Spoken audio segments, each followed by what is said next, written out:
Or welcome back to Learning Buddy. This is Sir Marvin at ngayon tuturuan ko kayo sa Facebook kung paano tayo magkakaroon ng chance na makita ang story ng ibang tao na hindi nila nalalaman. Una, pagkaya dito sa pamangkin ko, pinutin ko siya. Then pag na-view ko na, i-heart ko nga, exit ako, makikita nyo magpuputi yung kulay blue. Ay, blue. Kulay blue. Tingnan nyo magpuputi yung nakita kong story niya. Ulitin ko.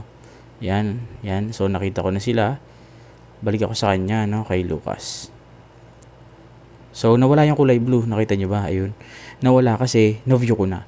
Paano naman kapag ayaw nating mangyari na makita niya na nasin natin ang story niya? So, dapat magbubukas tayo ng isa para masacrifice, isang friend natin. Tingnan natin yung kanyang post. Ito, si Ian, nakita ko na rin yan. Out ako. Nakita niya, nawala yung blue. Dito sa sunod ko, dito sa aking sunod na friend, so, para hindi niya malaman na nakita ko story niya, ganyan lang yan. I-hold mo and then i-swipe mo papuntang kaliwa. Yan. Tapos, yung isang kamay naman. Yan. Next. Yan.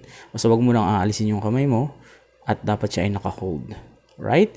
So, nakikita mo yung story nila pero di nila alam na nakikita mo ito. Kasi naka-hold nga ang kamay mo. Ayan. Medyo konti yung load natin.